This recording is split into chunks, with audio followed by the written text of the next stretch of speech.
Shalom, chers frères et sœurs en Christ. Salam alaikum également à mes compagnons et mes amis musulmans. Que notre Seigneur Jésus-Christ, le véritable et admirable Dieu, nous bénisse tous.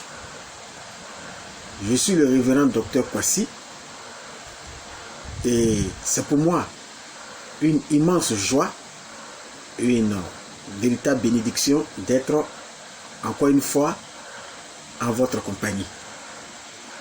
Alors, avant tout propos, je tenais à remercier tous les frères et sœurs partout dans le monde entier, qu'ils soient chrétiens ou pas. Je tenais à les remercier pour cet encouragement qu'ils m'apportent à chaque fois qu'ils visionnent ces vidéos qui, par la grâce de Dieu, est mise à ligne. Alors, dans ces mêmes veines, je tenais aussi à encourager les frères et sœurs partout, d'ici, partout, ailleurs dans le monde, à s'abonner massivement. Si c'est la première fois qu'ils visionnent ces vidéos. Alors, aujourd'hui, nous allons traiter un sujet d'une extrême importance. Ce sujet s'intitule « La crucifixion de notre Seigneur Jésus-Christ, mythe ou réalité ?» Vous savez, c'est un sujet d'actualité très dense, puisque nous sommes à une époque où il y a certaines personnes qui se croient encore très rusées, qui continuent à avancer des propos ou à faire valoir des thèses pour, d'après eux, à démontrer que Jésus-Christ n'est pas mort à la croix. Ou même Jésus même ne serait pas mort tout simplement. C'est un sujet important qui mérite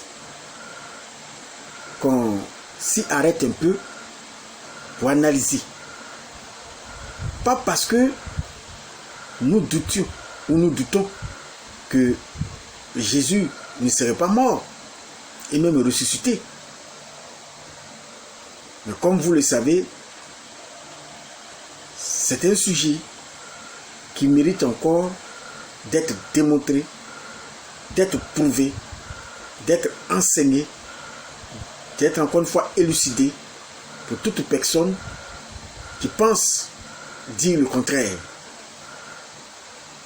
C'est vrai, nous ne sommes pas à un jour officiel de la fête de Pâques, puisque vous savez que, pour ceux qui connaissent bien la Bible, ils savent très bien que la Pâque c'est tous les jours. Puisqu'à chaque fois que nous écoutions la parole de Dieu, nous célébrons la fête de Pâques. À chaque fois que nous entendons l'évangile, c'est la Pâque que nous célébrons. Mais vous savez, de façon officielle, l'on a choisi un jour spécial où tous les chrétiens du monde entier célèbrent de façon officielle cette mort et cette résurrection de notre Seigneur Jésus-Christ. Alors,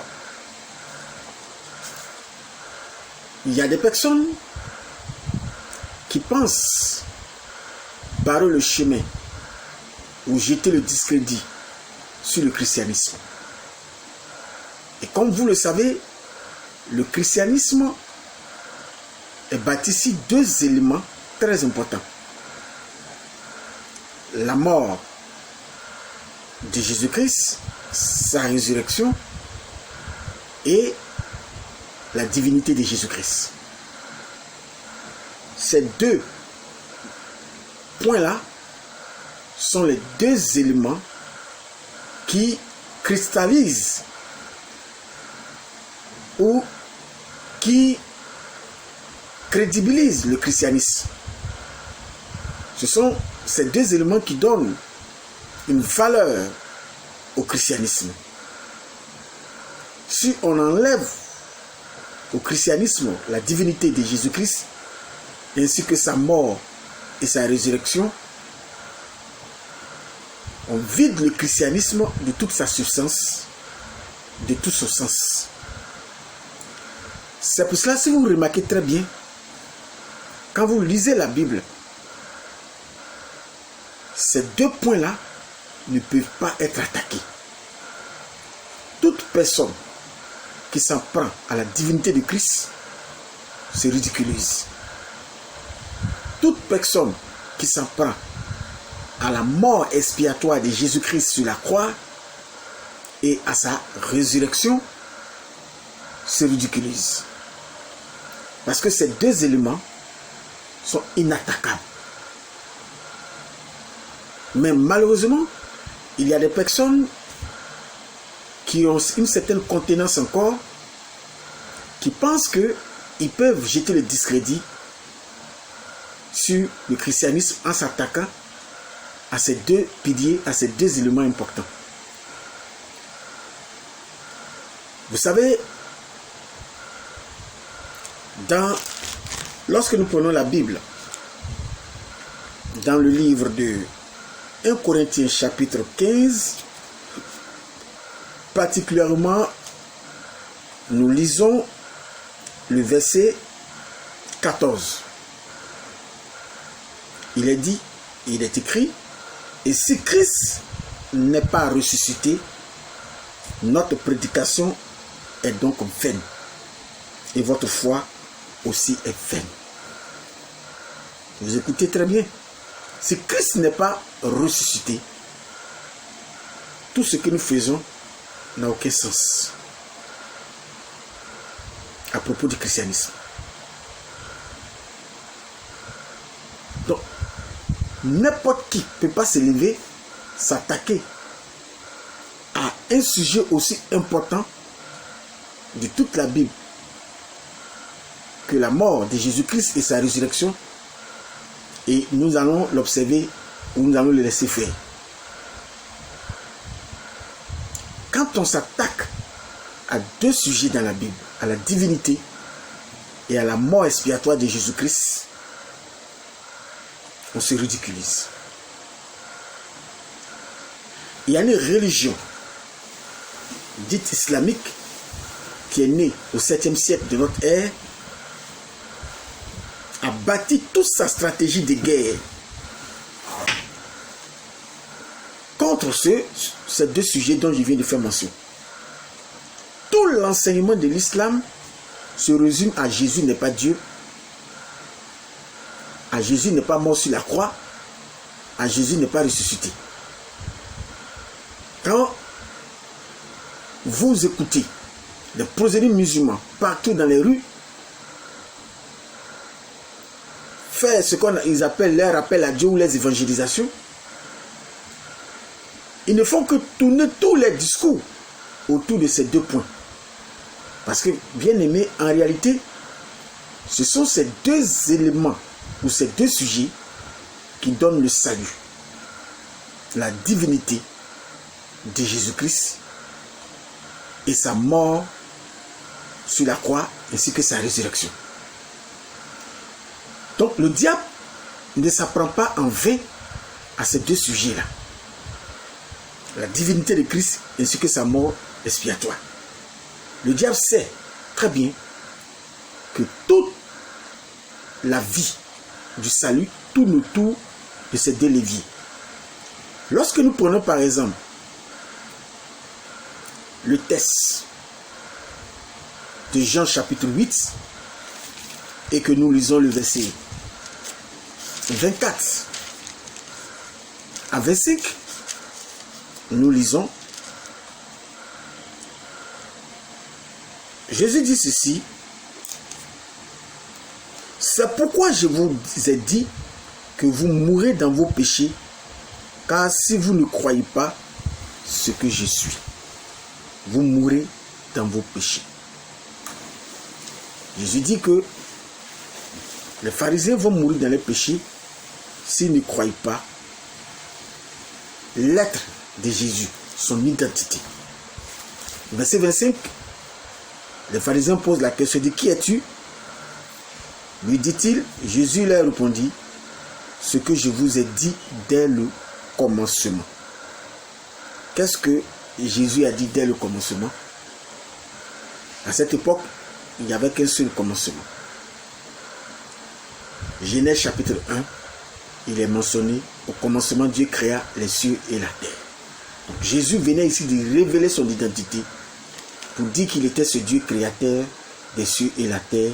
Il était ce Dieu. C'est pour cela que Satan sait que c'est en croyant à la divinité de Christ qu'on est sauvé. Il s'apprend à cela. Ainsi que à sa mort et sa résurrection. Et comme nous venons de lire cela dans le texte de 1 Corinthiens chapitre 15 verset 14 où il est mentionné, et si Christ n'est pas ressuscité, votre prédication est donc vaine et votre foi est vaine.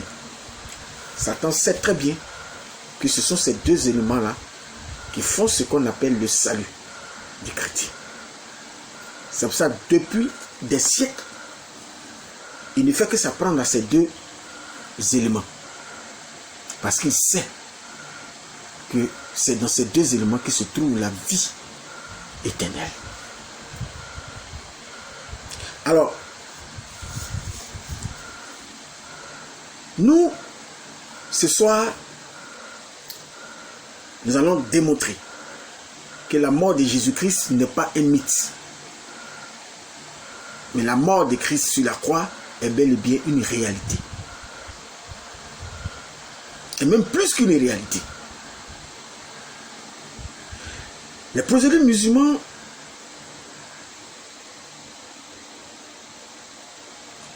en s'attaquant à la mort de Jésus-Christ sur la croix se focalisent sur plusieurs versets dans la Bible qu'ils, comme d'habitude, tordent le cou à ces passages, travestissent ces versets pour que cela corresponde à leur mensonge ou à leur allégation. Mais nous n'allons pas passer en revue tous ces versets que les musulmans tordent le cou en longueur de journée pour accréditer leur thèse que Jésus-Christ n'est pas mort ou même ressuscité. Mais de tous ces passages que les musulmans utilisent pour apporter à longueur de journée des mensonges ou dire des aberrations à propos de la mort expiatoire de Jésus-Christ, nous allons nous focaliser sur un seul texte. Pourquoi ce texte? J'ai choisi ce texte parce que ce texte semble être pointueux pour les musulmans. Et quand un musulman s'attaque à la mort de Jésus-Christ pour dire qu'il n'est pas mort, quand il utilise tous les versets et que il n'a pas pu détruire l'argumentation que nous apportons pour prouver que Jésus-Christ soit mort sur la croix, le dernier verset auquel il se réfère, c'est Hébreux chapitre 5, verset 7.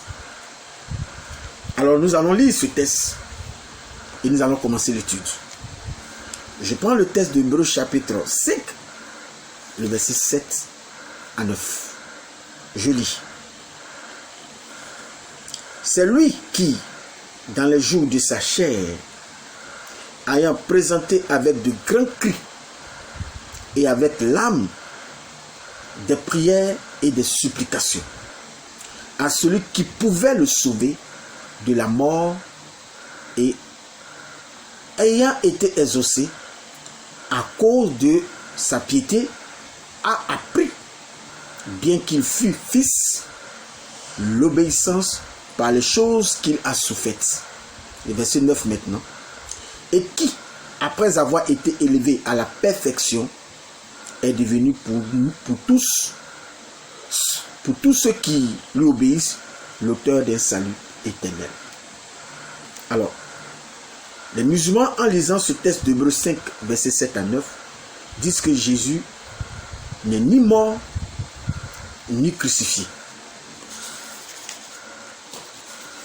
Alors, nous venons de lire le texte qui est le verset phare des musulmans pour nier la crucifixion de Jésus-Christ. Il y en a plusieurs autres versets, comme je le disais, mais ce verset-là, pour eux, c'est le verset phare. Pour eux, quand ils sortent cela, la bouche du chrétien est fermée. Ce soir, nous allons passer ce verset en revue et nous allons, par l'étude que nous allons faire, rendre encore une fois cette religion islamique ridicule.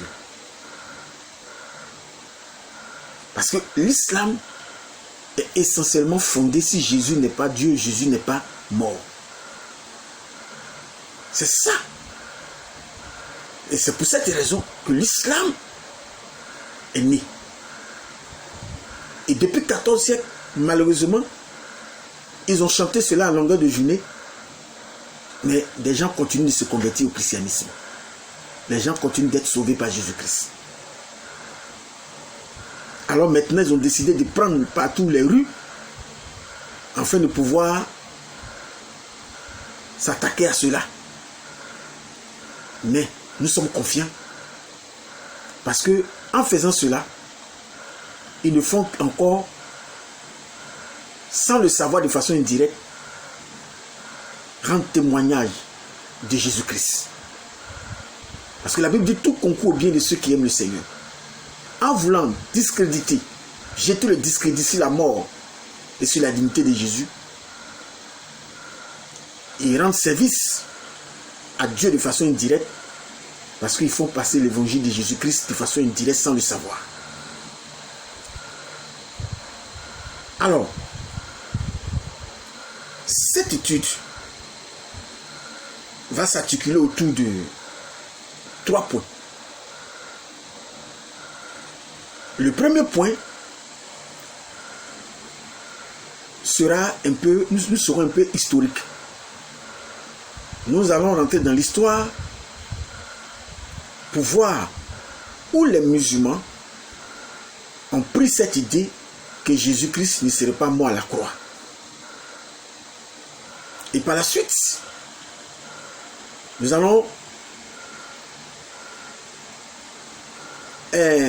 démontrer l'incohérence totale qu'il y a dans le Coran au niveau de cette crucifixion du Seigneur Jésus-Christ. Et enfin, nous allons relire le texte phare des musulmans concernant Hébreux chapitre 5 versets 7 à 9 et nous allons démontrer que lorsque la Bible dit ici que Jésus-Christ a été sauvé de la mort, il ne s'agissait pas de sa mort sur la croix. Vous allez comprendre cela tout à l'heure que lorsque le livre d'Hébreux dit que Jésus a poussé des grands cris et qu'il a été sauvé de la mort, il n'est pas question ici que Jésus a été sauvé de la croix, que Jésus a été empêché de mourir sur la croix. Il n'est pas question de cela. Vous allez comprendre aujourd'hui de quoi il est question ici, dans le texte de Hébreux 5, versets 7 à 9. Tout musulman qui va écouter cela avec l'esprit clair, s'il n'écoute pas cela dans un esprit belliqueux ou dans un esprit endoctriné et qu'il est vraiment doué de l'intelligence et qu'il a véritablement le Al-Furqan, comme eux-mêmes le disent, va être délivré ce soir. Et tout chrétien qui va suivre cela, je pense qu'il aura des armes à la main pour déstabiliser tout musulman désormais qui va apporter ou qui va vouloir s'attaquer à la mort et à la résurrection de Jésus. Je pense que ce musulman-là se rendra ridicule encore une fois. Alors, nous allons commencer cette étude, à proprement dit, ou parler, en lisant un texte coranique. Et nous allons examiner ce texte coranique et nous allons ressortir d'où vient cette idée que Jésus-Christ, d'après les musulmans, n'a pas été crucifié ou n'est pas mort. Alors, je prends la sourate chapitre 4, verset 157 jusqu'au verset 158. Je lis le Coran. Et à cause de leurs paroles, nous avons vraiment tué le Christ, Jésus, fils de Marie, le messager d'Allah. Or, ils ne l'ont ni tué, ni crucifié. Mais ce n'est qu'un faux semblant. Et ceux qui ont discuté sur son sujet sont vraiment dans l'incertitude. Et ils n'ont aucune connaissance certaine. Ils ne font que suivre des conjectures. Et ils ne l'ont certainement pas tué. Mais Allah l'a élevé vers lui et Allah est puissant et sage.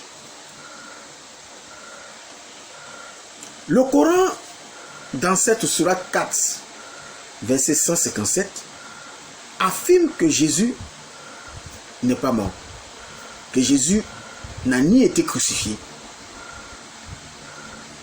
ni tué. Et le verset 158 dit que Allah l'a au contraire élevé vers lui. Ça, c'est l'interprétation courante que nous avons chez les sunnites. Vous savez que l'islam, il y a un schisme au niveau de l'islam. Il y a ce qu'on appelle les chiites et ce qu'on appelle les sunnites. Donc l'interprétation des sunnites, c'est cela. Jésus-Christ n'a pas été à la croix, mais qu'il a été élevé vers Allah ou vers Dieu d'après eux dans le ciel. Donc, lorsqu'on lit cette sourate 4, verset 157 jusqu'au verset 158, nous voyons que la foi chrétienne est ici qualifiée de conjecture, puisque le verset même a fait mention. La foi chrétienne est qualifiée d'hypothèse. Mais, comme je le disais, d'où vient cette idée d'un autre que Jésus-Christ a été mis à la croix? Puisque le verset ici dit c'est un faux semblant. D'où vient cette idée d'un autre que Jésus-Christ a été mis à la croix? Nous avons un grand commentateur du nom de Ibn Kathir qui au XIVe siècle, c'est un célèbre commentateur d'ailleurs, Ibn Kathir, mais malheureusement c'est un célèbre commentateur dans le faux, malheureusement. Il était un grand biographe du prophète Mohammed. Donc Ibn Kathir nous explique ce qui serait réellement passé ce jour-là à la croix. D'après lui, comme si lui il était là et qu'il avait le monopole de cette vérité de nous donner l'explication exacte de ce qui s'est réellement passé à la croix. Nous lisons dans la traduction française de son commentaire une autre version du verset de la sourate 4, verset 157 à 158. Donc nous avons une autre version ici qu'il va donner, où il est écrit, je lis: c'est ainsi, pour les punis d'avoir dit, nous avons tué le Messie, Jésus, fils de Marie, prophète d'Allah. Non, ils ne l'ont pas tué. Non, ils ne l'ont pas crucifié. Mais quelqu'un lui ressemblant l'a été à sa place. Et ceux qui ont discuté sur ce point, eux-mêmes, étaient dans le doute. Ils n'avaient que des hypothèses. En vérité, ils ne l'ont pas tué. Sourate 4, verset 157, c'est une autre version qu'Ibn Kathir donne. Donc nous voyons ici que il appelle cette théorie-là la théorie du faux semblant. Le fait que quelqu'un d'autre ait pris sa place, il appelle cette théorie la théorie du faux semblant. Maintenant, après avoir fait la lecture d'une autre version de cette sourate 4, verset 157, nous allons maintenant voir le commentaire proprement dit d'Ibn Kathir sur cette sourate. Voici le commentaire fait par Ibn Kathir. Les Juifs allaient le trouver. Écoutez bien, suivez bien la lecture. Les Juifs allaient le trouver. Nous lisons le commentaire d'Ibn Kathir. Les Juifs allaient le trouver.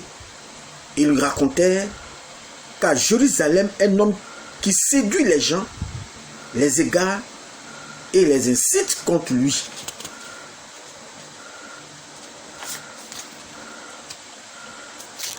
Ce roi, irrité, ordonna par écrit à son préfet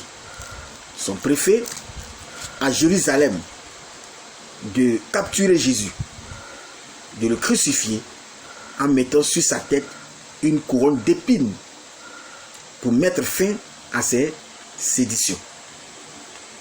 Le préfet s'exécuta. Il se dirigea avec un groupe de Juifs vers la maison où se trouvait Jésus. Que Dieu le salue, d'après Ibn Kathir, avec ses 12 apôtres. Entre parenthèses, on a dit aussi qu'ils étaient au nombre de 13 ou 17. C'était un jour de vendredi, au moment de l'Asr. En les entourant de toutes parts, Jésus constata qu'il n'y a aucun moyen pour s'évader. Donc nous avons là un Jésus lâche qui s'évade même. On aura tout vu avec ces musulmans. Je poursuis la lecture. Il dit à ses compagnons: qui donc parmi vous accepte de prendre mes traits, c'est-à-dire le visage facial, mes traits, pour qu'il soit à sa place. Donc Jésus cherchait quelqu'un ici qui devait lui ressembler pour aller à la croix. D'après Ibn Kathir. Je poursuis la lecture. Et ce sera avec moi, et sera avec moi au paradis. C'est-à-dire cette personne qui va prendre ses traits sera avec Jésus au paradis, puisqu'il va être tué à la place de Jésus. Un homme se leva et se porta volontaire. Comme cet homme était encore jeune, Jésus réitéra sa question 2 ou 3 fois, et nul autre que ce jeune homme ne se porta volontaire. Il dit à la fin, soit, c'est-à-dire Jésus dit à la fin, soit. Dieu alors donna à cet homme, c'est-à-dire ce jeune homme, les traits de Jésus, de sorte qu'on disait que c'est le Christ lui-même. Dans le toit de la maison, une lucarne fut ouverte, d'où Dieu éleva Jésus vers lui à l'état de l'assoupissement. Comme il le montre dans ce verset, Allah dit alors à Jésus: c'est moi qui mettrai fin à ta mission et te rappellera à moi. Sourate 3, verset 155. Jésus fut alors élevé au ciel et ses compagnons sortirent de la maison. Les hommes qui entouraient la maison, voyant le ressemblant de Jésus, le prirent la nuit, le crucifièrent et mirent sur sa tête une couronne d'épines. Les Juifs, après cet événement, prétendirent que c'était eux qui ont participé à sa crucifixion, et une partie des chrétiens à l'esprit faible les crurent, sauf ceux qui étaient avec lui à l'intérieur de la maison furent les témoins de leur mensonge. Donc d'après Ibn Tati, Pierre, Jean, etc. n'ont jamais enseigné que Jésus a été crucifié et que Jésus soit mort. D'après Ibn Tati, poursuivons mon allocution, plutôt ma lecture, puisque j'arrive. On aura le temps de diagnostiquer toutes ces allégations et ces mensonges. Je continue ma lecture. Et ainsi, tous les chrétiens, par la suite, furent convaincus que Jésus a été crucifié. On a rapporté aussi que Marie s'était assise devant l'homme crucifié, le pleurait et qui lui a parlé. Et Marie n'a pas su que ce n'était pas Jésus. J'ai fait ma parenthèse, je continue la lecture. D'après Ibn Tati, le remplaçant de Jésus s'appelait Sergius. J'espère que vous avez bien compris le commentaire fait par Ibn Tati. Pour ne pas prendre assez de temps, je vais poursuivre. Nous allons apporter la démonstration de la fausseté de ce que dit ici Ibn Tati. Le Coran n'est que plagiat. Et vous allez faire la découverte ce soir. Le Coran a passé son temps à plagier, mais malheureusement à plagier le faux. Parce que ce n'est pas une inspiration divine. L'islam est né dans le but de s'apprendre au christianisme. Sur ces deux points dont j'ai énuméré, la divinité de Christ et la mort expiatoire de Jésus. Parce que ce sont ces deux-là qui donnent le salut, qui sauvent. Vous voyez? Je vais démontrer que c'est un plagiat que le Coran a fait. Puisque je dis ici que dans le second temps, nous allons être un peu historiques, nous allons apporter la preuve que les musulmans ont plagié sur les écrits apocryphes du 1er siècle. Alors, il y a une étude attentive de la littérature, comme je disais tout à l'heure, du 1er siècle du christianisme, qui montre que l'idée d'un remplaçant de Jésus dans l'islam n'est pas arrivée par hasard dans le Coran. Le Coran a emprunté des histoires présentes dans les écrits gnostiques et apocryphes, écrits après le temps des apôtres, c'est-à-dire longtemps après la mort des apôtres. Les gnostiques, c'était une secte qui, depuis le 1er siècle, 2e, 3e siècle, tournait ou était implanté en Europe. Depuis la Palestine jusqu'en Europe. Et même quelques-unes de ces personnes étaient en Afrique du Nord. Et l'idée d'un deuxième Jésus, c'est-à-dire d'une deuxième personne qui aurait pris la place de Jésus, était déjà présent au temps des apôtres. Et quand vous lisez les épîtres des apôtres, si vous faites attention, vous voyez déjà que les apôtres combattaient déjà les gnostiques. Ils n'enseignaient pas uniquement que Jésus ne serait pas mort et que c'est une autre personne qui a pris sa place. Ces gnostiques enseignaient également que la résurrection ou bien l'avènement de Jésus n'était pas loin, ou c'était déjà arrivé. Parmi tant de doctrines d'enseigner beaucoup de fausses doctrines que les apôtres déjà combattaient. Alors, donc cette idée de deuxième Jésus quelqu'un qui aurait pris les traits de Jésus pour prendre sa place à la croix n'est pas quelque chose d'originel ou d'original que les musulmans ont apporté. C'est un plagiat qu'ils ont fait sur les écrits apocryphes que les chrétiens ont rejetés, ont combattu depuis le 1er, le 2e, le 3e siècle de notre ère. Donc vous voyez que cette idée du deuxième personne n'est pas arrivée en vain.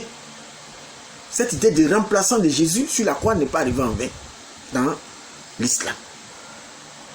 C'est les écrits des gnostiques, les écrits apocryphes, écrits après le temps des apôtres. Voilà. Nous allons lire un peu le contenu de ces écrits pour apporter plus de preuves. Commençons d'abord dans l'évangile de Judas. Judas est mort, nous savons à quel moment il a écrit son évangile. Ça, la question, c'est une grande interrogation. Lisons dans l'évangile de Judas. Donc vous voyez que les gnostiques n'étaient pas des gens honnêtes. Ils ont écrit eux-mêmes leurs propres paroles, les propres évangiles, et ils ont utilisé le nom des apôtres. C'était des apôtres qui étaient des renoms pour pouvoir mettre sur ces ouvrages pour dire oui, que ce sont ces apôtres-là qui les ont écrits. Donc nous avons ici l'évangile de Judas, je lis, qui fut écrit au 2e siècle de notre ère, chapitre 1, à partir du verset 56, je lis: mais toi, Judas, tu les surpasserais. Écoutez bien ce qui est dit. L'idée du second Jésus, là, on retrouve ça dans l'évangile de Judas, qui date du 2e siècle, avant l'avènement de l'islam. Mais toi, Judas, tu les surpasseras tous, car tu sacrifieras l'homme qui sert d'enveloppe Chanel. Donc, d'après ce verset-là, de l'évangile de Judas, Jésus était en train de louer Judas, était en train de parler bien de Judas en ces termes pour dire que Judas est quelqu'un de supérieur aux autres apôtres. Pourquoi? Parce qu'il a compris qu'il fallait sacrifier l'homme qui lui servait d'enveloppe Chanel afin que l'homme spirituel, le vrai Jésus qui est en lui, puisse sortir. C'est un écrit du 2e siècle, avant l'islam. Alors, nous voyons que c'est ici que commence l'idée de deux Jésus. Un Jésus spirituel et un Jésus Chanel que Judas devait crucifier, aider à crucifier pour que le Jésus spirituel sorte. Donc vous voyez d'où déjà commence l'idée de deux Jésus. C'est que le Coran va adopter en parlant de deux Jésus également, quelqu'un qui aurait pris les traits de Jésus pour aller à la croix. Alors, je poursuis mon allocution. Le deuxième ouvrage, c'est le traité du Grand Sept, qui date aussi du 2e siècle, où il est écrit, écoutez bien la lecture, où d'après eux, c'est Jésus qui parle. Ils m'ont vu, ils m'ont infligé un châtiment. C'était un autre, leur père. Celui qui buvait le fiel et le vinaigre, ce n'était pas moi. Il me flagellait avec le roseau, c'était un autre. Celui qui portait la croix sur son épaule, c'était Simon. C'était un autre qui recevait la couronne d'épines. Quant à moi, je me réjouissais dans la hauteur au-dessus de tout le domaine qui appartient aux archontes. Vous voyez. Et nous voyons ici, dans cet ouvrage, une fausse confession de Jésus qui montre ici que c'est un Jésus lâche, qui dit qu'il a échappé à la mort et que c'était un autre qui aurait pris sa place. Voilà encore l'idée de deux Jésus que nous retrouvons au 2e siècle dans le 2e traité du Grand Sept. Nous avons aussi l'Apocalypse de Pierre. Moi-même, je suis surpris. Moi, je sais que Il y a l'Apocalypse des Jean, mais l'Apocalypse de Pierre, c'est la première fois. Je suis surpris d'entendre cela. L'Apocalypse de Pierre datant du 2e siècle. Plus les actes des Jean. Jean aurait écrit un acte des apôtres. Les actes des Jean, écrit au 4e siècle, au verset 99, nous lisons, c'est-à-dire le chapitre 1, verset 99. Je, entre parenthèses, Jésus, ne suis pas non plus celui qui est sur la croix. Donc Jésus, il aurait dit ici qu'il n'est pas celui qui est sur la croix. Moi, que maintenant tu ne vois pas, mais dont tu attends seulement la voix, j'ai été considéré pour ce que je ne suis pas. Donc Jésus aurait avoué ici qu'il n'est pas allé à la croix. Et que les gens l'ont pris. Ils ont pris quelqu'un d'autre qui serait allé à la croix pour Jésus. Parce qu'il aurait pris les traits de Jésus, d'après Ibn Kathir. Alors, là, ça devient très intéressant. Nous avons aussi également, n'oubliez pas que nous sommes en train de prouver où le Coran a pris cette histoire de Jésus. Le Coran a plagié, nous sommes en train de les preuves que le Coran a plagié sur les faux écrits du début de l'ère chrétienne. Le Coran a plagié sur les écrits gnostiques, sur les apocryphes rejetés par les chrétiens dès le début de l'ère chrétienne. Et nous savons que le Coran est arrivé au 7e siècle. Et c'est comme ça que le Coran est rempli de plagiat. Alors là, ce que nous allons dire maintenant, ça concerne Barnabas. J'aimerais que vous me suivez attentivement. Parce que ça va être intéressant un peu tout à l'heure. Beaucoup plus intéressant. Alors, permettez-moi de prendre ma Bible en français. D'abord, voilà. Tout à l'heure, je vais prendre ma Bible hébreu que j'ai oublié là. Donc, mais pour l'instant, je prends ma Bible en français. Alors, il est question de quoi ici? On nous parle de l'évangile de Barnabé. Bien aimé, permettez-moi que je prenne un peu de temps, parce que c'est un sujet comme la crucifixion de Jésus. Ça mérite même qu'on parle de ça, même peut-être une journée, et même plus. Mais je ne vais pas faire quand même une journée ou plus. C'est tout juste un résumé de 1 heure et quelques que nous allons faire. Mais c'est un sujet très important qui nécessite qu'on diagnostique et qu'on analyse mieux ce sujet. Donc, nous allons lire quelque chose à propos de Barnabé, l'évangile de Barnabé. Les musulmans aiment beaucoup brandir l'évangile de Barnabé. Pour dire, pour ceux qui ne savent pas, Barnabé c'est Barnabas. Et dès que je dis Barnabas, vous vous souvenez de celui qui a marché avec Paul. Barnabas. Alors, l'histoire de Barnabas commence dans la Bible. C'est-à-dire la première fois qu'on rencontre Barnabas, c'est dans le livre de Actes chapitre 4. Je prends le texte.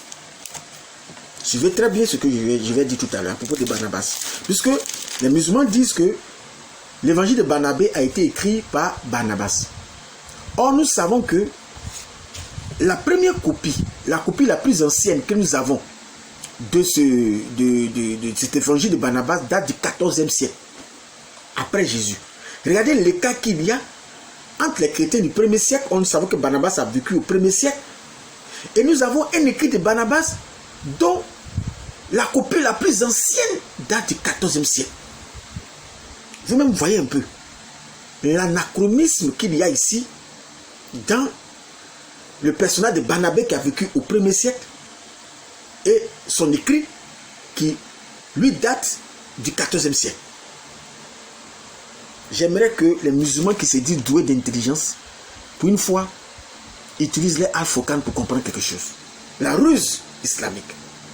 Est-ce que c'est Barnabé ou Barnabas qui a vécu avec les apôtres là, Paul et autres, qui aurait écrit cet évangile de Barnabé? C'est la grande interrogation, la grande problématique, sur la grande question. Alors nous allons démontrer que ce Barnabé-là n'a rien à voir avec Barnabas, ou le Barnabé qui est surtout dans la Bible. Quand nous prenons Actes chapitre 4, versets 33 à 37, la première fois que nous rencontrons ce personnage, je vais lire Actes 4, verset 33 jusqu'au verset 37. Je fais la lecture pour aller un peu plus chose. Alors, les apôtres rendaient avec beaucoup de force, beaucoup d'énergie, avec beaucoup de force, témoignage de la résurrection du Seigneur Jésus-Christ. Alors que Ibn Kati a dit tout à l'heure que les pierres là étaient avec Jésus et ils sont les témoins que Jésus n'a pas été crucifié. Mais nous voyons que les apôtres ici, à l'unanimité, ont prêché la résurrection de Christ. On avance. Et une grande grâce reposait sur eux tous, car il n'y avait parmi eux aucun indigent. Tous ceux qui possédaient des champs ou des maisons les vendaient, apportaient le prix à ceux qui leur avaient vendu et le déposaient aux pieds des apôtres. Et l'on faisait des distributions à chacun selon ce qu'il avait, selon ce qu'il en avait besoin. Maintenant, le verset 36, ce verset-là, il est très important. Joseph, surnommé par les apôtres Barnabas, ce qui signifie fils d'exhortation, lévite originaire de Chypre, vendit un champ qu'il possédait, apporta l'argent et le déposa aux pieds des apôtres. Mais pourquoi Barnabé a apporté l'argent aux apôtres? Mais c'est parce que Barnabé croyait à la mort et à la résurrection de Jésus. Puisqu'on dit c'est ce que les apôtres témoignaient. C'est un tel évangile qu'il croyait. C'est pour ça qu'il a apporté les offrandes, les dîmes, etc. Ou les dons, si vous voulez. Mais comment ce Barnabé-là, du coup, se rétracte? Et 14 siècles après, ce Barnabé qui a vécu au premier siècle vient écrire que Jésus ne serait pas mort. Alors que lui-même l'a soutenu, cette prédication que les apôtres faisaient à l'égard de Jésus pour dire qu'il est mort, il est ressuscité. Quelle confusion totale. Nous lisons dans Actes, vous pouvez lire ça à la maison, dans Actes chapitre 13 et Actes chapitre 14, que Paul et Barnabas ont prêché l'évangile. Et cet évangile qu'ils prêchaient, ils prêchaient la mort et la résurrection de Jésus-Christ. Comment Barnabé d'un seul coup se rétracte? Lui qui a failli même laisser sa vie. C'était au péril de sa vie qu'il annonçait cet évangile lorsqu'il marchait avec Paul. Pour prêcher que Jésus-Christ soit mort et ressuscité. Vous pouvez vérifier cela dans Actes chapitre 13, dans Actes chapitre 14. Je vous demande de lire cela s'il vous plaît. Nous n'avons pas le temps de lire tout ça. Mais lisez pour avoir la confirmation que Barnabas, appelé ici Barnabé, a prêché cet évangile-là. Cet évangile qui consiste à parler de la mort et de la résurrection de Jésus-Christ.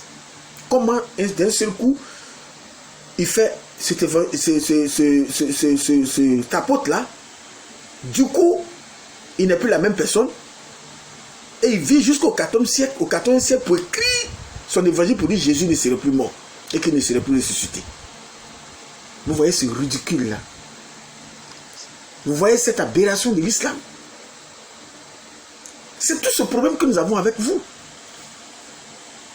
Même quand on veut fabriquer un mensonge là, il faut que ce mensonge soit logique. Quand même.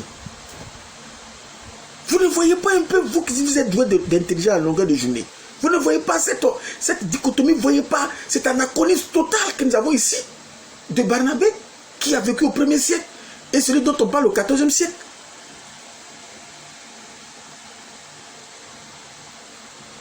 Voilà. Voilà le véritable problème. Et c'est pas fini. Nous allons encore lire et vous allez voir. D'abord, il y a un problème ici. Une confusion totale concernant Barnabé. Et il y a un point ici important. Il faut que nous lisons cela. Je ne vais pas laisser quand même passer cela. Puisque cela est très important. Donc, d'un point de vue archéologique, on ne peut pas donner une crédibilité à cet évangile de Barnabé, dont la plus ancienne copie arrive 1500 ans après le ministère de Jésus-Christ. Vous voyez? Mais il y a quand même un point que je ne peux pas laisser passer. Nous allons lire un extrait. J'aurais même prévu 5 extraits. Mais nous allons lire seulement qu'un seul extrait, vu le temps. Un extrait de cet évangile de Barnabé. Et même vous allez voir le style. Vous allez voir ici les caractéristiques littéraires qui n'ont rien à voir avec les écrits des premiers chrétiens dans les autres épîtres. Ça n'a rien à voir. Et quand je vais finir de lire, vous allez savoir quels sont ceux qui ont écrit ça au XIVe siècle. Il ne s'agit pas de Barnabé. Parce que ça n'a rien à voir avec le style dans lequel les apôtres écrivaient. Le style littéraire, les caractéristiques littéraires même, nous allons voir. Prêtez l'oreille à cette lecture de l'évangile de Barnabé. J'ai lu le prologue, uniquement que le prologue. Et même vous allez vous rendre compte de quelque chose. Pour vous donner une idée, voici un extrait qui est le prologue de cet évangile de Barnabé. Nous lisons. Barnabé, apôtre de Jésus de Nazareth, appelé Christ, à tous ceux qui habitent sur la terre, souhaite paix et consolation. Très cher, le grand et admirable Dieu nous a visités ces jours passés par son prophète Jésus-Christ, en grande miséricorde de doctrine et de miracles. C'est pourquoi beaucoup trompés par Satan sont couverts de pitié, prêchent une doctrine fort impie. Ils appellent Jésus fils de Dieu, rejettent la circoncision, c'est-à-dire la fausse doctrine que les gens prêchent. Barnabé là, lui qui a prêché ça à Paul, il rejette ça d'un seul coup au XIVe siècle. Et il dit, ces gens-là sont dans l'erreur parce qu'ils appellent Jésus fils de Dieu, rejettent la circoncision, l'alliance de Dieu à jamais et autorisent toutes sortes d'aliments impurs. Parmi eux, Paul lui-même est dans l'erreur. Et je n'en parle pas sans douleur. En conséquence, je vous écris cette vérité que j'ai vue et entendue en fréquentant Jésus, afin que vous soyez sauvés et que vous ne soyez pas trompés par Satan et que vous ne périssiez pas dans le jugement de Dieu. Gardez-vous donc de quiconque prêche une doctrine nouvelle opposée à ce que je vous écris, pour que vous soyez sauvés à jamais. Que le grand Dieu soit avec vous et vous garde de Satan et de tout mal. Amen. Donc, voilà un peu le prologue de cet évangile-là. Mais dès le prologue-là, dès que vous lisez le prologue, l'auteur entre dans une certaine apologique vive à l'encontre de la doctrine chrétienne. Il combat, c'est-à-dire ce Barnabas-là, qui aurait prêché avec Paul, combat aujourd'hui tout ce qui fait la doctrine chrétienne. Ce Barnabas-là même dit que si tu n'es pas circoncis, tu ne seras pas sauvé. Est-ce possible? Quand nous prenons le texte de Actes chapitre 15, nous allons lire quelque chose à propos de Barnabas et Paul. Actes 15. Barnabas a fait un débat sur cette question de circoncision concernant ceux qui pensaient qu'il fallait se circoncire avant d'être sauvé. Barnabas a refuté cela avec Paul. Je lis Actes chapitre 15, le verset 1 jusqu'au verset 2. Quelques hommes venus de la Judée enseignaient les frères en disant: si vous n'êtes circoncis selon le rite de Moïse, vous ne pouvez être sauvés. Paul et Barnabas eurent avec eux un débat et une vive discussion. Et les frères décidèrent que Paul et Barnabas et quelques-uns de leurs monteraient à Jérusalem vers les apôtres et les anciens pour traiter de cette question. Mais comment un coup ce Barnabas-là, qui a vécu au 1er siècle, au 14e siècle, ça dit 100 ans, 14, fait volte-face et il revient et dit non, que si tu ne te fais pas circoncis, tu n'es pas sauvé. Mais on est dans quoi là? On est dans quoi finalement? Avec ces musulmans-là. Nous allons voir de toutes les couleurs avec ces musulmans. On aura tout vu avec ces musulmans. Vous voyez, les musulmans sont dans une quête de légitimité depuis le XIVe siècle. Mais vous cherchez votre légitimité là. C'est dans la Bible, vous venez chercher ça. Vous dites que la Bible est falsifiée. Vous partez chercher quoi là-bas? Hein? Qu'est-ce que vous partez chercher là-bas? Vous dites que la Torah et les évangiles sont falsifiés. Vous partez chercher quoi? Ils sont en quête de légitimité. J'ai jamais vu des gens qui mendient la légitimité comme ça. Ils sont prêts à tout pour dire que c'est l'islam. Donc au sein de votre livre là, vous n'avez pas la matière qu'il faut pour vous rendre légitime. Il faut jeter le discrédit sur les autres ou aller tordre les écritures là pour que ça corresponde à vos aberrations là, pour que cela vous rende légitime. C'est la grande question. Vous voyez un Barnabas qui se tord de douleur pour Paul, qui dit que Paul est dans l'erreur. Je suis désolé. Et vous voyez, ces gens-là, ils sont tellement rusés. Au XIVe siècle, c'est eux-mêmes qui ont écrit cet évangile-là. Parce que quand vous lisez, si vous avez fait attention, il y a des expressions, elles-mêmes ne reflètent pas le style des évangiles canoniques que nous avons. Par exemple, vous voyez, le grand et admirable Dieu. Vous avez fait attention à cela dans la lecture. Le grand Dieu résonne plus comme des thèmes du Coran que comme des écrits du début de l'ère chrétienne. On sait qui a écrit ça parce que c'est le style du Coran. C'est pas Barnabas qui a écrit cela. Et ces personnes-là s'appuient sur Actes chapitre 15. C'est une dispute ou une dissension qu'il y a eu entre Paul et puis Barnabas dans Actes chapitre 15, verset 36 à 41. Cette dissension-là, il se focalise là-dessus pour dire voilà, si Barnabas s'est séparé de Paul, c'est parce que Paul enseignait n'importe quoi. Mais si désolé, Barnabas ne s'est pas séparé de Paul au niveau doctrinal. Barnabas s'est séparé de Paul à cause du cousin de Barnabas nommé Marc. Marc, nous lisons d'ailleurs le texte, Acte 15, à partir du verset 36 jusqu'au verset 41. Nous lisons le texte pour que vous-même vous compreniez. Alors, lorsque nous prenons le texte à partir du verset 36, quelques jours s'écoulèrent après lesquels Paul dit à Barnabas, retournons visiter les frères dans toutes les villes où nous avons annoncé la parole du Seigneur, pour voir en quel état ils sont. Barnabas voulait amener aussi Jean, surnommé Marc.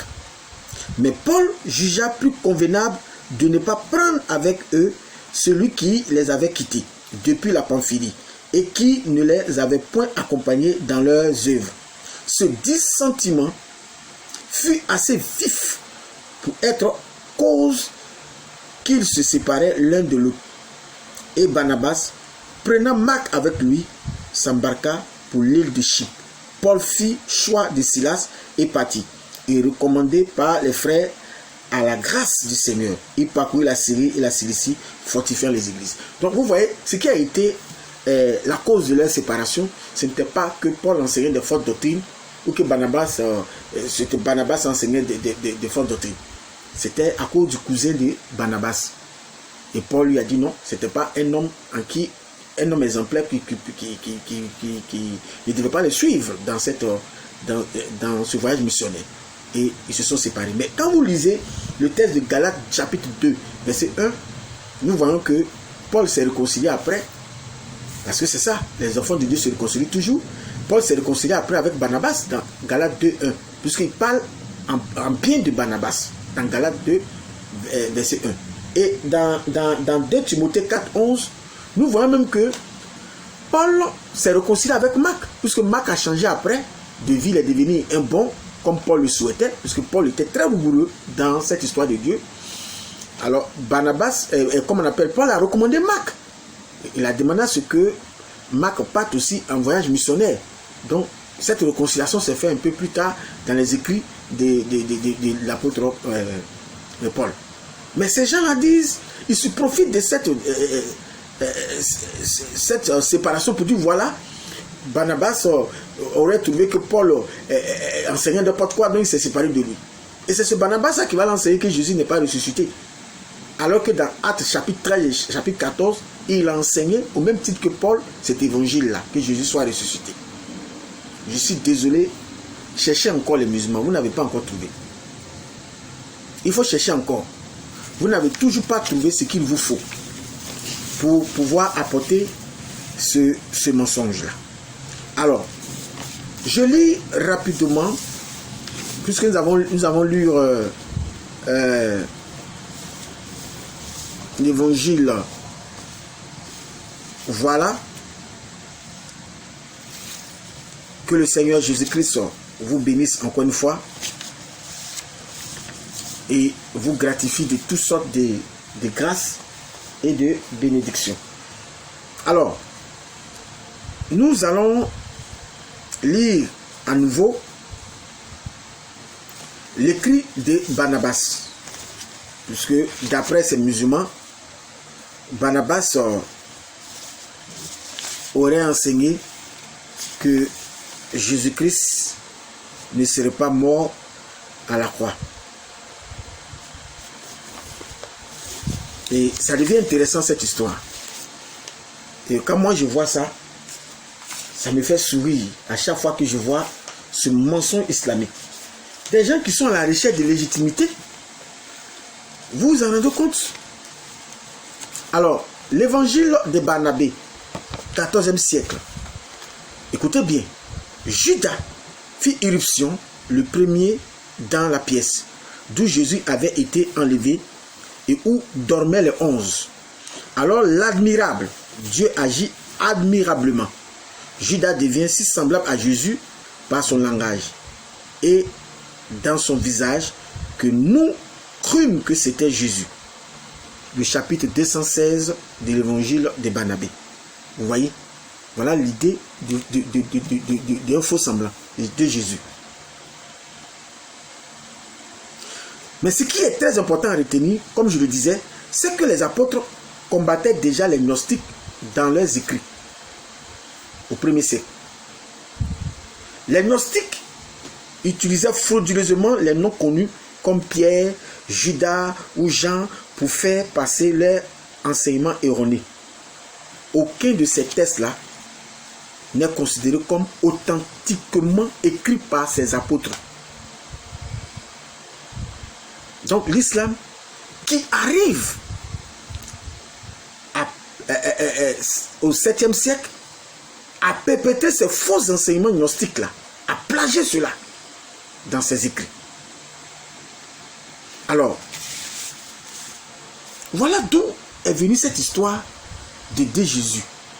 Ce n'est pas une idée originelle de l'islam. C'est un plagiat qu'ils ont fait sur les écrits des chrétiens. Mais il y a d'autres musulmans qui affirment que Jésus n'est pas mort à la croix. C'est-à-dire, et ils disent Jésus est mort, mais il n'est pas mort à la croix.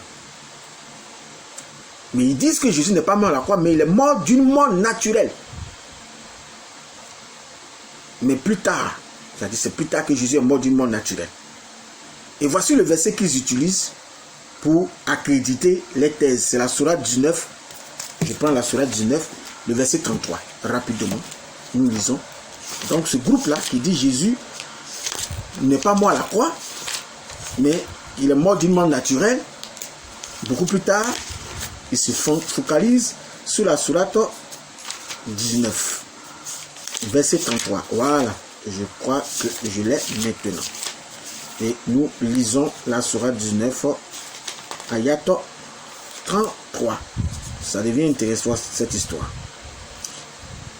Il est écrit: et que la paix soit sur moi le jour où je naquis, le jour où je mourrai, et le jour où je serai ressuscité vivant. Tel est Issa, Jésus, fils de Marie, parole de vérité dont il doute. Donc, d'après ces musulmans qui disent que Jésus serait mort d'une mort naturelle après, mais il n'est pas mort sur la croix, ils se fondent sur ce texte de la Sourate 19, ayat 33, pour dire Jésus est mort d'une... Puisque l'expression, le jour où j'ai naquis, le jour je mourrai, donc Jésus, ce verset annonce que Jésus va mourir réellement, et le jour où je ressusciterai vivant. Voilà encore, il tord ce texte encore, cet autre groupe islamique. Alors, mais ce qu'il faut savoir, c'est que la plupart des sunnites pensent que ce verset de Sourate 19, verset 33, se passera à son retour. C'est-à-dire quand Jésus va revenir, puisque l'islam, le Coran annonce que Jésus revient, c'est lorsque Jésus revient une seconde fois qu'il va vivre normalement et qu'il va mourir. Donc d'après eux, la Sourate 19, ayat 33, parle d'une prochaine venue de Jésus. Et c'est pendant cette prochaine venue de Jésus que Jésus va mourir. Donc pour Jésus va revenir, il va naître encore, il va vivre et puis il va mourir. Ok. Alors,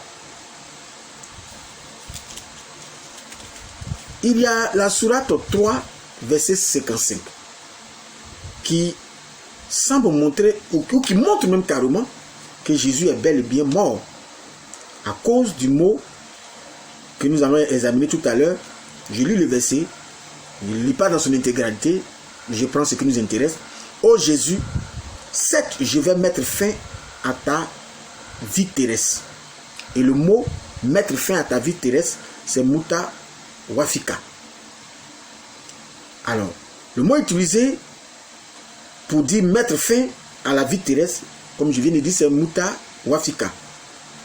Il est tiré du verbe tawafa, qui majoritairement est traduit par la mort, par les grammairiens ou les linguistes dans les autres versets du Coran.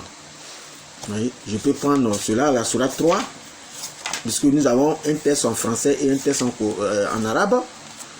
Sourate 3, verset 55. Bon, beaucoup d'entre vous ne connaissent pas forcément le Coran. Vous voyez ici, nous avons le texte ici, le mot est là. Nous avons le texte ici, en arabe. Vous voyez, voilà. Muta wafika. C'est ce qui est écrit. Alors, mais ce que j'aimerais dire encore, c'est pas la Bible seule qui a eu l'occasion de parler de la mort de Jésus-Christ. Nous avons également les écrits des historiens antiques. Hein? Nous avons le témoin des documents historiques, les écrits des chrétiens, des historiens antiques qui ont vécu, qui sont contemporains à Jésus et qui ont affirmé dans les écrits que Jésus est bel et bien mort sur la croix. Je lis par exemple Flavius Joseph, historien juif, qui a vécu de l'an 37 à l'an 97. Je lis son écrit, il dit, à cette époque vécut Jésus, un homme exceptionnel.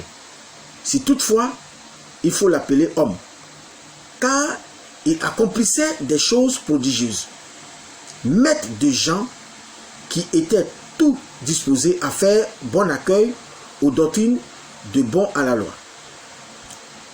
Il se gagna beaucoup de monde parmi les Juifs et juste parmi les Hellènes, c'est-à-dire juste parmi les Hellènes, les Grecs. Celui-là était le Christ. Lorsque, sur la dénonciation de nos notables Pilate, le condamné à la croix, ceux qui lui avaient donné leur affection au début ne cessaient pas de l'aimer, parce qu'il leur était apparu le troisième jour, de nouveau vivant, comme les divins prophètes l'avaient déclaré. De nos jours encore, ne sont pas taris la lignée de ceux qu'à cause de lui, on appelle chrétiens. Donc ici, nous avons Flavius Joseph qui témoigne bel et bien, c'est un historien du 1er siècle qui témoigne bel et bien que Jésus a été crucifié, même et ressuscité. C'est un historien antique. Nous avons Tacite, historien romain, qui a vécu vers l'an 55 jusqu'à l'an 120 après Jésus-Christ. Écoutons ses propos. À propos d'un incendie ayant ravagé la ville de Rome, Néron accusa ceux que leur abomination faisait détester et que la foule appelait chrétiens.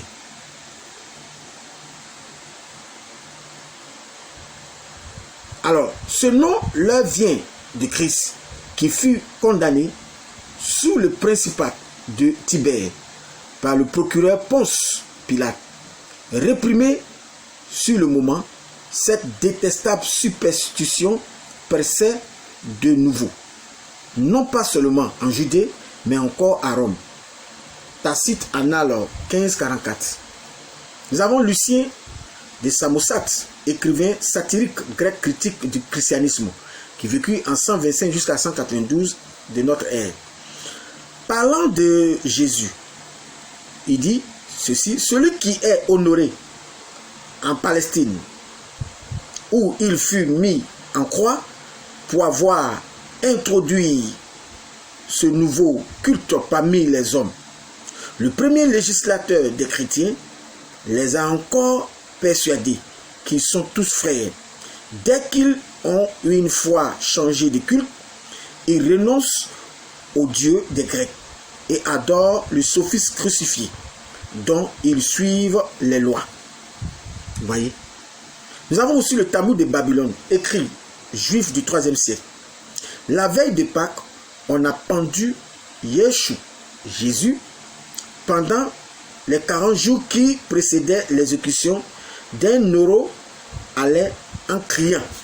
C'est-à-dire un euro allait en criant. 2 points.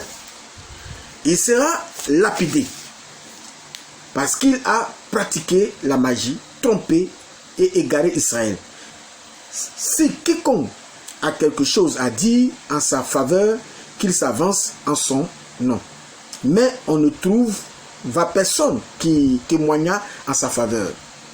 Et on le pendit la veille de Pâques. Talmud de Babylone, Sanhédrin 43a. Ensuite, nous avons, il y a beaucoup d'écrits, hein? Il y en a beaucoup que j'ai ici rassemblés, mais nous n'allons pas tous les lire. Nous avons aussi la lettre de Mara Bar Sérapion, date débattue, peut-être à l'an 73 après Jésus-Christ. Il est écrit: que devons-nous dire quand les sages sont conduits de force par des tyrans? Quel bénéfice les Athéniens ont-ils tiré de la mise à mort de Socrate, vu qu'ils ont reçu comme rétribution la famine et la peste? Ou les habitants de Samos, en brûlant Pythagore, vu qu'en une heure, tout leur pays a été couvert de sable? Ou les Juifs du maître de leur roi sage, vu que de ce moment même, ils ont été privés de leur royaume, car Dieu a vengé avec justice la sagesse des Troies. Les Athéniens sont morts de famine, les habitants de Samos ont été irrémédiablement recouverts par la mer, et les Juifs livrés à la désolation, expulsés de leur royaume, sont dispersés dans tous les pays. Socrate n'est pas mort grâce à Platon, Pythagore non plus grâce à la statue d'Héra, et le roi sage non plus grâce aux nouvelles lois qu'il a établies. Manuscrit syriaque. Voilà. Donc, ici, voilà les historiens qui témoignent de la mort de Christ. Donc, ce n'est pas la Bible seule qui en parle. Nous avons les écrits des historiens qui en parlent. Alors, nous allons dire encore quelque chose avant de venir démontrer ce que nous avons provu au Hébreux chapitre 5, verset 7. Lorsque nous prenons par exemple le Coran 7, verset 124, vous-même vous allez voir quelque chose. Suivez attentivement.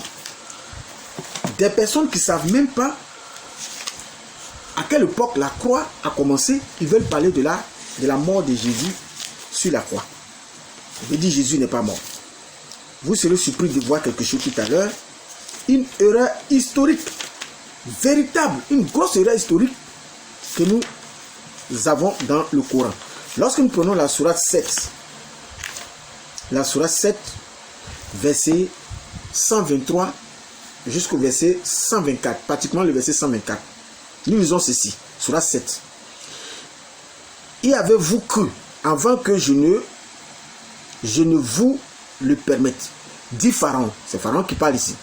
C'est bien un stratagème que vous avez manigancé dans la ville, afin d'en faire partie ses habitants. Vous serez bientôt, écoutez le verset 124 maintenant, je vais vous couper la main et la jambe opposée, et puis je vous crucifierai. Voilà l'erreur historique. Une grande erreur historique ici. Le Coran ne sait pas à quel moment la crucifixion a commencé. Est-ce qu'au temps des pharaons là, cet épisode, ce verset là, excusez-moi, cet épisode là parle, de Pharaon. Parle de Pharaon. Est-ce que à cette époque, il était question de l'époque pharaonique, il était question de la croix? Une erreur historique. Vous embrouillez. Vous ne savez même pas dans l'histoire à quel moment la croix a commencé. La croix a commencé avec Darius Ier, le roi de Perse, Mède Perse. Lorsqu'il a pris le pouvoir en 519, il a voulu humilier et massacrer ou tuer tous ses ennemis politiques qui étaient du nombre de 3000 ou quoi. C'est comme ça qu'il a inventé le supplice de la croix. Plus tard, les Grecs vont hériter cela. Et les Romains vont, par la suite, prendre le relais dont ils vont perfectionner. Et ce qui va faire que la croix sera connue partout à partir des Romains, c'est la mort de Jésus-Christ sur la croix qui va donner une grande renommée à ce supplice de la croix. Donc, l'histoire de la croix, d'après les historiens, a commencé en 519 avant Jésus-Christ par Darius Ier. 519 avant Jésus-Christ par Darius Ier, le roi de Perse, de Mède. Encore une erreur chronologique. Une grave erreur. Un anachronisme total. C'est pas fini. Comment des gens qui ne savent même pas l'histoire de la croix peuvent s'en prendre à la mort de Jésus-Christ sur la croix? Je vous rappelle que la notion de croix vient du mot crucifix. Et la croix est le crucifix, la crucifixion est liée à la croix. Ne confondez pas la pendaison, etc. Plein de choses. Non, non, non. Ne confondez pas cela. D'autres peuples avaient d'autres formes de supplices qu'ils faisaient. Mais la croix ou la crucifixion est liée à la croix. On doit sortir le mot crucifix en latin qui est relié uniquement qu'à la croix. Donc ne venez pas ici raconter des bêtises comme vous avez l'habitude de le faire. Voici une erreur très grave du Coran. Voilà une erreur véritable. Vous ne savez rien sur la croix. C'est vous qui voulez parler de la mort de Jésus-Christ sur la croix. Jésus n'est pas crucifié. Nous lisons encore une autre aberration. Cette fois-ci dans la même sourate 4, verset 157. Suivez très bien, chers bien-aimés.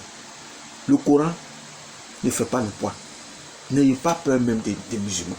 Connaissez rien. Lisons. Coran 4, verset 157. Et à cause de leurs paroles, ici le Coran fait dire les dits des Juifs qui ont tué Jésus. Le Coran rapporte ici les dits des Juifs qui ont tué Jésus. Écoutez ici. Et à cause de leurs paroles, c'est ce que les Juifs disent. Et le Coran met 2 points, ouvre les guillemets. Donc le Coran va citer ce que ces Juifs-là ont dit après avoir tué Jésus. Nous avons vraiment tué le Christ. Le mot Christ vient du grec Christos et de l'hébreu Mashiach, le Messie. Ici, le Coran dit, d'après le Coran, les Juifs ont reconnu Jésus comme étant le Messie. Quelle est cette... C'est une erreur. Mais je ne comprends pas l'islam. Mais les Juifs attendaient le Christ. Si les Juifs ont vraiment reconnu Jésus comme étant le Messie, pourquoi ils allaient le tuer? Encore une erreur très grave du Coran. Parce que ici, le Coran dit, il rapporte les propos des Juifs. Il dit, nous avons vraiment tué le Christ. Nous avons vraiment tué le Christ. Il aurait pu dire, nous avons tué le faux Christ. On aurait pu comprendre. Ou il aurait pu dire, nous avons tué Jésus, fils de Marie. On aurait pu comprendre. Mais ici, le Coran dit que les Juifs ont dit qu'ils ont tué le Christ. Donc les Juifs reconnaissent que Jésus est le Messie. Dans ce cas, pourquoi ils l'ont tué? Puisque les Juifs étaient à la recherche du Messie, ils attendaient le Messie. S'ils l'ont reconnu comme étant les Messies, les rois, pourquoi ils l'ont tué? Vous voyez encore toutes ces aberrations coraniques que nous avons. Et ça, vous voulez vous comparer aux critiques, aux écrits des critiques. Alors, pour clore sur ce sujet, il est important que nous terminions sur Hébreux, le texte d'Hébreux, chapitre 5, puisque nous avons dit dans l'introduction que nous allons finir sur ce texte et nous allons donner les arguments que quand le texte parle ici de la mort de Jésus, est-ce que ça parle que Jésus a été sauvé de la croix? Je lis le même texte, Hébreux chapitre, suivez maintenant, parce que nous allons à la fin, Hébreux chapitre 5, verset 7. C'est lui qui, dans les jours de sa chair, ayant présenté avec de grands cris et avec l'âme des prières et des supplications à celui qui pouvait le sauver de la mort et ayant été exaucé à cause de sa piété. Quand les musulmans ont vu cela, que Jésus a poussé des grands cris de l'âme à celui qui pouvait le sauver et il a été exaucé, c'est-à-dire qu'il a été sauvé de la mort. Donc voilà, nous avons la preuve ici irréfutable que Jésus vraiment n'est pas mort à la croix. Ils n'ont même pas cherché à comprendre ce que cette expression signifie, le fait que Jésus a été sauvé de la mort. Pourquoi ils ont rattaché cela à la croix? Que Jésus n'est pas arrivé à la croix. Ils ont la preuve irréfutable. Vous serez déçus encore cette nuit. Vous serez déçus. Je viens bien moi très bien. Vous ne me connaissez pas encore? Alors, permettez-moi de prendre ma Bible grecque. Voilà. Merci beaucoup pour votre patience. Alors, moi, je ne lis pas seulement chose, je lis le grec aussi. Alors, on va voir ici. Donc, les musulmans, en lisant ce texte d'Hébreux 5, versets 7 à 9, disent que Jésus n'est pas mort crucifié. Mais en disant cela, de telle ânerie, ces musulmans-là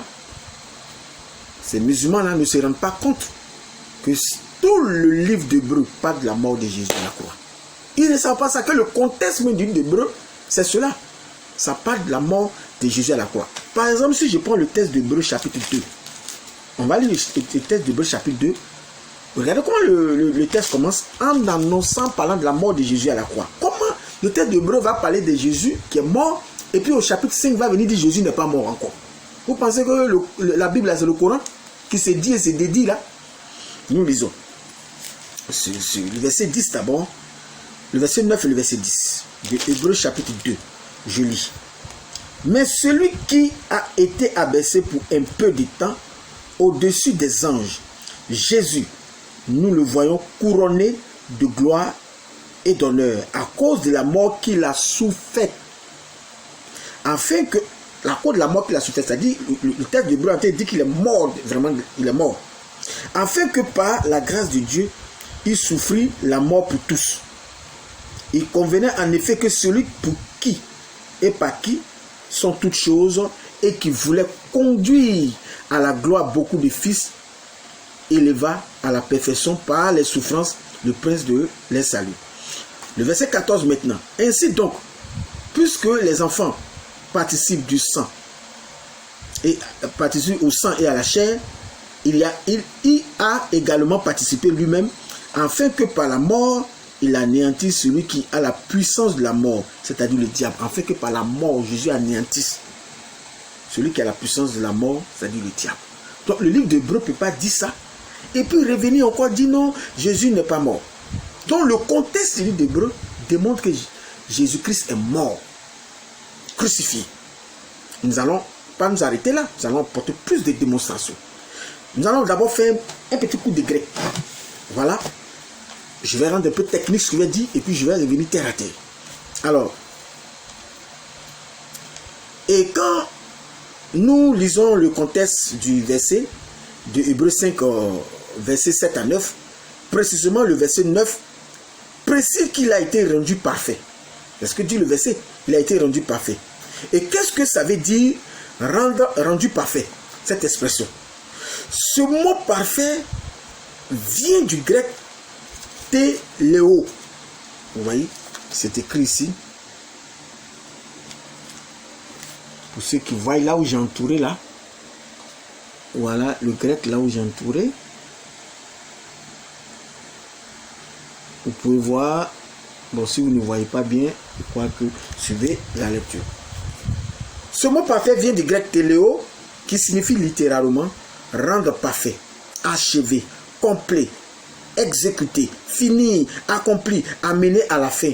Et pour être bien, et pour bien comprendre l'usage qu'en fait l'auteur des Hébreux, retournons au chapitre 2, versets 9 et 10.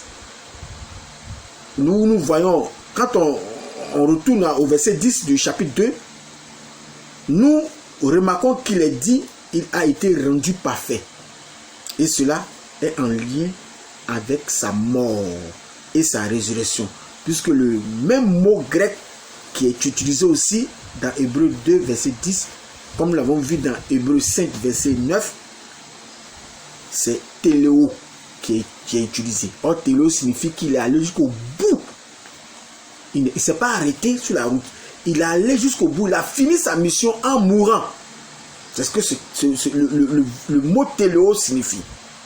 Alors, nous allons maintenant revenir, après cet élément technique souligné, nous allons revenir terre à terre pour que tout le monde perçoive bien de quoi il est question. Donc, ici, quand l'auteur du livre d'Hébreux, dans Hébreux chapitre 5, verset 7, dit Jésus a été sauvé de la mort parce qu'il a poussé des grands cris, il ne s'agit pas d'être qu'il a été sauvé de la croix. Il ne s'agit pas de la croix. Le verset ne dit pas qu'il a été sauvé de la croix. Il est allé jusqu'à la croix. Et le livre d'Hébreux affirme cela. Nous avons lu des versets qui attestent que Jésus est vraiment mort. Alors, qu'est-ce que cela veut dire? Qu'est-ce que cela veut dire que Jésus a été sauvé de la mort? Lisons le texte de Actes chapitre 2, verset 23 jusqu'au verset 32. Acte 2. Je lis, vous allez comprendre ce que ça signifie. Écoutez très bien les doigts d'intelligence. Ceux qui disent le Al-Foukan. Vous prenez le livre déjà, vous tordez les sens n'importe comment. Écoutez, Acte 2, verset 23 à 32. Je lis. Il est écrit: cet homme livré selon le dessein arrêté et selon la prescience de Dieu, vous l'avez crucifié. Ici, Pierre dit que Jésus a été crucifié. Vous l'avez fait mourir par la main des impies. Dieu l'a ressuscité en le délivrant des liens de la mort, parce qu'il n'était pas possible qu'il fût retenu par elle. Car David dit de lui: je voyais constamment le Seigneur devant moi, parce qu'il est à ma droite, afin que je ne sois point ébranlé. Aussi, mon cœur est dans la joie et ma langue dans l'allégresse. Et même ma chair reposera avec espérance, car tu n'abandonneras pas mon âme dans le séjour des morts, et tu ne permettras pas que ton sein voie la corruption. Tu m'as fait connaître les sentiers de la vie.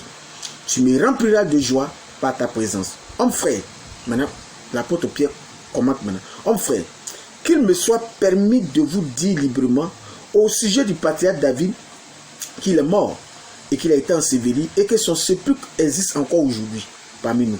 Donc Pierre dit ici que cette prophétie-là, où il est dit que tu n'abandonneras pas mon âme dans le séjour des morts et tu ne permettras pas que ton sein voie la corruption là. Pierre dit c'est pas David. Et il explique c'est qui. Il dit comme il était prophète, David était prophète, et qu'il savait que Dieu lui avait promis avec serment de faire asseoir un de ses descendants sur son trône, c'est la résurrection du Christ qu'il a prévu et annoncé en tant que prophète David, en disant qu'il ne serait pas abandonné dans le séjour de mort et que sa chair ne verrait pas la corruption. C'est ce Jésus que Dieu a ressuscité nous en sommes témoins. Quand on dit, l'auteur d'Hébreux chapitre 5, verset 7 à 9 dit que Jésus a présenté de grands cris. Ce sont ces cris-là qu'il a fait ici, que son corps ne pourrisse pas dans la tombe. Donc quand l'expression, le livre d'Hébreux dit Jésus a été sauvé de la mort, il ne s'agissait pas de la croix, il a été sauvé de la croix, mais qu'il a été sauvé de la tombe, du séjour des morts. Parce que quand il est mort, il était enseveli, son corps n'a pas connu la corruption. Donc l'expression, il a poussé des grands cris à celui qui pouvait le sauver, et puis cette personne l'a attendu, et puis l'a exaucé, l'a sauvé de la mort. C'est par rapport à la tombe, c'est par rapport au séjour des morts. Il est revenu à la vie. Le troisième jour, il n'est pas resté dans la tombe. Donc l'expression de sauver de la mort, c'est rattache à la tombe et non à la croix. Sinon à la croix, il est mort. Il a été enseveli. Donc cette prophétie de David ne parlait pas de la croix, mais ça parlait du séjour des morts, de la tombe. Et cette prophétie ne s'appliquait pas à David. Pierre l'a expliqué ici. Mais ça parlait de Jésus. Donc c'est ce que le livre d'Hébreux est en train de dire pour dire qu'il a été sauvé de la mort. C'est-à-dire qu'il est revenu à la vie. Et nous-mêmes le disons, lorsque une personne meurt et que Dieu ramène cette personne à la vie, nous disons que la personne a été sauvée de la mort. Elle est revenue de la mort à la vie. C'est ce que ça signifie. Et c'est Jésus lui-même, il dit ça dans Matthieu chapitre 16. Écoutez bien. Je prends Matthieu chapitre 16. Vous allez voir, les pharisiens vont venir dire à Jésus de leur produire un miracle. Écoutez, Matthieu chapitre 16, je lis à partir du verset 1. Les pharisiens et les sadducéens, pour le prouver, lui demandèrent de faire voir un signe venant du ciel. Jésus leur répondit, je vais aller plus vite, au verset 4. Et Jésus dit, une génération méchante et adultère demande un miracle. Il ne lui sera donné d'autre miracle que celui de Jonas. Mais quel est le miracle de Jonas? Lorsque vous prenez Jonas chapitre 2, versets 1 à 3, Jonas était dans le séjour de mort lorsqu'il a été envahi par le poisson. Il était mort. Et depuis la tombe, Jonas a été sali depuis le ventre du poisson qui était dans la tombe. Depuis le séjour de mort, puisque Jonas dit même témoin qu'il était dans le séjour de mort. Or, pour aller dans le séjour de mort, là, il faut mourir. Donc, depuis le séjour de mort, Jonas a été ramené à la vie. Donc, c'est pour ça que quand les gens posaient la question de faire un miracle, de leur montrer un signe qu'il était le Messie, il dit, le miracle que je vais vous donner là, c'est le miracle des miracles. Le miracle qui s'est produit dans la vie de Jonas là. C'est ça que je vais vous donner comme signe. C'est-à-dire, quand je vais mourir là, je vais revenir à la vie. Chers amis musulmans, arrêtez vos bêtises, vous racontez en longueur de journée. Arrêtez vos bêtises. Donc, le livre d'Hébreux là, il sait de quoi il parle. Il ne peut pas affirmer, parce que tout le monde ne veut pas de la mort de Jésus. Il ne peut pas dire ces choses et puis revenir encore se dédier pour dire Jésus n'est pas mort. Quand le livre d'Hébreux dit Jésus a été sauvé de la mort, il ne s'agit pas de la croix, mais il s'agit de la tombe, du séjour de mort. Jésus a été ramené à la vie. Et c'est une prophétie de David. Où il dit, tu ne laisseras pas ton sein voir la corruption dans le séjour de mort. Ou dans la tombe. Voilà la vérité.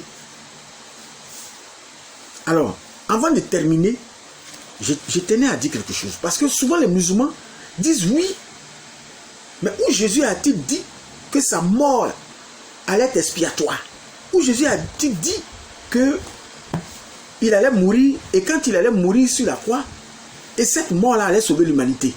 Où Jésus a dit ça? Je vais vous montrer. Vous savez, si vous vous comportez comme la Sourate 10,94 vous demande de faire envers les chrétiens, on va vous expliquer. Mais c'est parce que vous voulez vous jouer les maîtres avec nous que nous avons cette posture aussi avec vous. Si vous venez en tant que des élèves pour apprendre, on va vous enseigner. Posez des questions, nous on va vous enseigner. Parce que c'est ce que votre Sourate a demandé. Votre Sourate vous a dit de venir nous interroger, on va vous enseigner. Sourate 10,94. Alors, je vous réponds. Où Jésus a-t-il dit que sa mort sur la croix allait sauver l'humanité? Je lis d'abord dans le livre de Jean chapitre 12, verset 32 jusqu'au verset 33. Jean 12, pour terminer, puisque nous avons déjà fini. Je lis. Le scribe lui dit, nous sommes dans Jean, hein, voilà, ne pas vous perdre, excusez-moi, Jean 12. Voilà, nous sommes. Et moi, quand j'aurai été élevé de la terre, Jésus dit, quand il sera élevé de la terre, j'attirerai tous les hommes à moi. Vous qui dites que Jésus est venu uniquement que pour les enfants d'Israël là. Il dit, j'attirerai tous les hommes à moi, tous les hommes, quand je serai élevé de la terre. Au verset 33, en parlant ainsi, il indiquait de quelle mort il devait mourir. Il indiquait de quelle mort il devait mourir. Vous voyez? Donc, Jésus dit que quand il allait être élevé, il allait attirer tous les hommes à lui. Maintenant, nous prenons Jean chapitre 3. Pour terminer, le verset Jean 3, le verset 14 à 15. Voilà, Jésus dit que c'est sa mort sur la croix qui va sauver. Écoutez très bien. Où Jésus a-t-il dit que c'est quand il allait mourir sur la croix que sa mort allait sauver là. Écoutez bien Jésus. Jean 3, 14 à 15. Et comme Moïse éleva le serpent dans le désert, il faut de même que le Fils de l'homme soit élevé sur la croix, c'est-à-dire élevé comme ça, comme Moïse a élevé le serpent dans le désert. Afin que, au verset 15, quiconque croit en lui ait la vie éternelle. C'est-à-dire Jésus est en train de dire ici que c'est sa mort sur la croix qui allait expier le péché de l'humanité. Donc les deux textes que je lis, je les lis à dessein. D'abord, dans le premier texte, il dit qu'il allait attirer tous les hommes. Pour former votre bouche pour dire que Jésus est venu uniquement que pour les juifs. Là. Il dit qu'il allait attirer tous les hommes. Deuxièmement, il explique ici que c'est sa mort sur la croix qui allait donner la vie éternelle. Les deux versets là, il le disait très bien. Sur ce, que notre Seigneur Jésus vous bénisse. Et encore une chose, les musulmans ne croyaient pas au péché originel, mais posez-leur la question, pourquoi ils vivent les conséquences du péché originel? Parce que le péché originel là, c'est ça qui fait qu'on meurt. C'est ça qui fait que quand vos femmes musulmanes accouchent là, quand vos femmes musulmanes accouchent là, vos femmes là, musulmanes là, quand elles accouchent, depuis la grossesse, elles ont des douleurs de grossesse, et quand elles accouchent, elles ont des douleurs de l'enfantement. Mais c'est une conséquence du péché. Puisque vous savez que Jésus-Christ, cher chrétien, est venu d'abord pour la rédemption de notre âme, pour sceller nos âmes. Notre corps n'a pas encore vécu la rédemption. Vous pouvez lire le texte de Romains 8, vous allez voir que toute la création attend la rédemption des fils de Dieu. La terre même attend la rédemption et notre corps n'a pas encore vécu la rédemption. Selon le texte de Hébreux chapitre 15, pardon, pas Hébreux 15, excusez-moi, le texte de 1 Corinthiens 15. 1 Corinthiens 15, notre corps va être changé, va connaître la rédemption. Et le corps que nous allons avoir quand Jésus viendra, que les morts en Christ seront ressuscités pour trouver les vivants, nous allons changer et nous allons revêtir un corps céleste. C'est ce corps-là qui ne connaîtra pas la mort. Sinon, le corps dans lequel nous nous trouvons, c'est un corps de péché. Donc, la première venue de Jésus, c'était pour sceller nos âmes, apporter la rédemption à nos âmes, pour ne pas que nos âmes meurent. C'est pour ça que celui qui a Jésus aujourd'hui, son âme a vécu la rédemption, est scellée. Il ne peut pas mourir. Donc, c'est pour cela que Jésus est venu. Sa seconde venue va apporter la rédemption de notre corps. Disait 1 Corinthiens 15 et au Romains chapitre 8. J'aurai le temps peut-être de faire une étude dessus et vous allez comprendre cela. C'est pour ça que Jésus, avant de partir, il a laissé la guérison divine. Parce qu'il sait que le corps n'a pas encore vécu la rédemption. C'est l'âme qui a vécu la rédemption. Sinon, expliquez-moi pourquoi nous mourons dans le corps. Mais notre âme ne meurt pas, puisque en Jean 11, il a dit, notre âme ne peut pas mourir. L'âme de celui qui est sauvé ne meurt pas. Même quand le corps meurt, lui vit. C'est pour ça qu'il a dit à Marc, même quand même il mourra, il vivra. Et celui qui croit en moi ne mourra jamais. Il parlait de l'âme, il ne parlait pas du corps. Le corps va vivre sa rédemption lorsqu'il viendra dans les airs. On va changer, prendre le corps céleste. C'est ça, la vérité. C'est pour ça qu'il a laissé la guérison divine, au cas où nous tombons malades, parce qu'il sait que ce corps-là n'a pas vécu sa rédemption. Donc il laisse la guérison divine pour que lorsque ce corps qui est encore défendant tombe malade, nous puissions prier pour nous rétablir. Donc c'est un autre sujet que je ne veux pas aborder. Mais comme nous parlons de la résurrection, de la crucifixion, c'est pour ça que j'ai fait mention. Que le Seigneur Jésus-Christ vous bénisse. Alors, musulman, tu ne peux pas cacher la main avec le soleil. Et ce que je viens de vous dire, c'est dans un cœur plein d'amour que je vous annonce cela. Faites tomber les écailles de vos yeux. L'amour véritable consiste à dire la vérité à son prochain. C'est un cœur plein d'amour pour vous interpeller, pour vous ramener à la raison. Que le Seigneur Jésus vous bénisse. Je suis au 07 08 04 58 17. Pour ceux qui sont à l'étranger, je suis au plus 200, au plus 225, au 07 08 04 58 17. Que notre Seigneur Jésus-Christ vous bénisse. Alors, bye.